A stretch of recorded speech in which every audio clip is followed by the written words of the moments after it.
마태복음 24장. 예수님께서 성전을 떠나 걸어가실 때 제자들이 와서 성전 건물을 가리켜 보였습니다. 예수님께서 말씀하셨습니다. 너희가 이 모든 것을 보고 있지 않느냐? 내가 너희에게 진정으로 말한다. 여기에 있는 돌 하나도 돌 위에 남지 않고 다 무너질 것이다. 예수님께서 올리브산 위에 앉아 계실 때 제자들이 조용히 와서 말했습니다. 이런 일들이 언제 일어날지 말해 주십시오. 선생님께서 다시 오시는 때와 세상의 마지막 때에 어떤 징조가 있겠습니까? 예수님께서 대답하셨습니다. 아무도 너희를 속이지 못하게 조심하여라. 많은 사람들이 내 이름으로 와서 내가 바로 그리스도다 라고 말할 것이다. 그리고 많은 사람들을 속일 것이다. 또한 너희는 전쟁에 대한 소식과 소문을 들을 것이다. 그러나 두려워하지 마라. 이런 일들은 반드시 일어나야 한다. 그러나 아직 마지막 때는 아니다. 민족이 다른 민족과 싸우기 위해 일어나고 나라가 다른 나라와 싸우기 위해 일어날 것이다. 여러 곳에서 기근과 지진이 있을 것이다. 이런 일들은 해산의 고통이 시작되는 것에 불과하다. 그때 사람들이 너희를 박해하고 심지어 죽이기까지 할 것이다. 나 때문에 너희가 모든 민족에게 미움을 받을 것이다. 그때 많은 사람들이 넘어질 것이며 서로를 넘겨주고 미워할 것이다. 그리고 많은 거짓 예언자들이 일어나 많은 사람들을 속일 것이다. 또한 불법이 더욱 많아져서 많은 사람들의 사랑이 식을 것이다.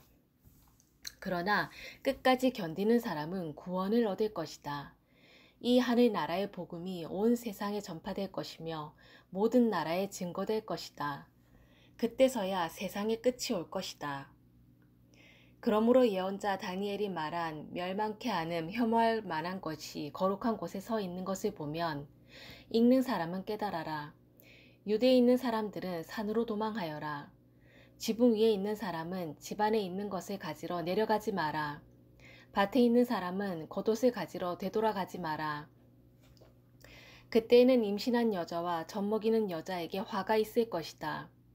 너희가 도망하는 때가 겨울이나 안식일이 아니기를 기도하여라. 그때에는 많은 어려움이 있을 것이기 때문이다. 세상이 생기고 나서 지금까지 이 같은 환란은 일어난 적이 없었고 이후로도 없을 것이다. 하나님께서 그 기간을 줄여주시지 않으시면 아무도 구원받지 못할 것이다. 그러나 하나님께서는 선택한 사람들을 위하여 그 기간을 줄여주실 것이다. 그때 사람들이 여보시오, 그리스도가 여기 계십니다. 또는 저기 계십니다. 라고 할 것이다. 그러나 믿지 마라. 거짓 그리스도들과 거짓 예언자들이 일어나서 큰 증거를 내볼 것이고 기적을 일으킬 것이다. 그래서 사람들을 속일 것이다.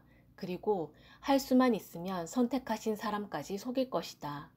보아라, 내가 미리 너희에게 일러주었다. 그러므로 사람들이 여보시오, 그가 광야에 계십니다 라고 말해도 거기에 가지 마라. 여보시오, 그리스도가 골방에 계십니다 라고 말해도 믿지 마라. 번개가 동쪽에서 서쪽까지 번쩍이듯이 인자가 오는 것도 이와 같을 것이다. 시체가 있는 곳에는 독수리가 모여들 것이다.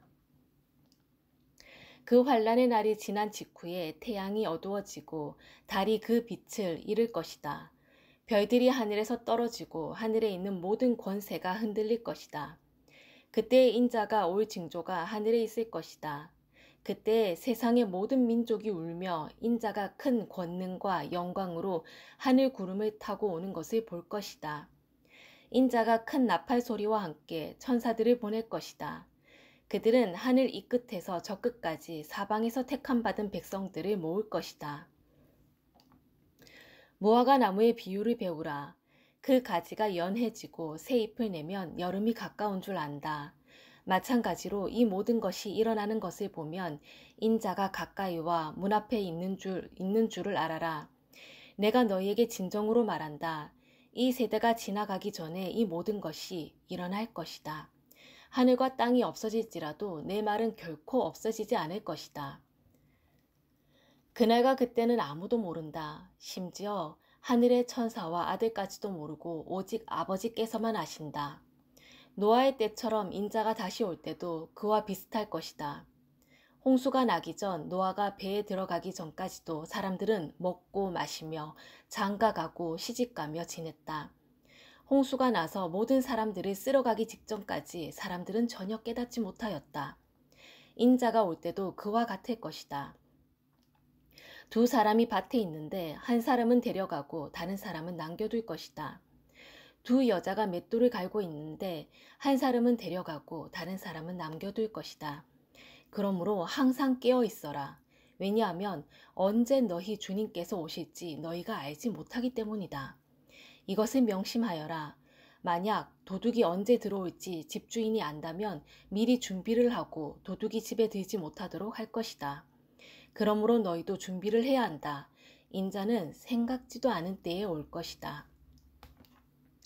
주인이 집안을 맡기고 제때에 양식을 내주도록 맡긴 신실하고 슬기로운 종이 누구겠느냐. 주인이 돌아와서 볼 때 주인이 명한 대로 일하고 있는 종은 복되다. 내가 너희에게 진정으로 말한다. 주인은 그 종에게 자신의 모든 소유를 맡길 것이다. 그러나 악한 종이 주인이 오랫동안 돌아오지 않을 것이라고 마음속으로 생각하여 다른 종들을 떼기 시작하고 술꾼들과 함께 먹고 마신다면 생각지도 않은 날 알지 못하는 때에 그 종의 주인이 올 것이다. 그때 주인은 그 종에게 벌을 내리고 그 종을 위선자처럼 여길 것이다. 그 종은 거기서 슬피 울고 고통스럽게 이를 갈 것이다. 아멘.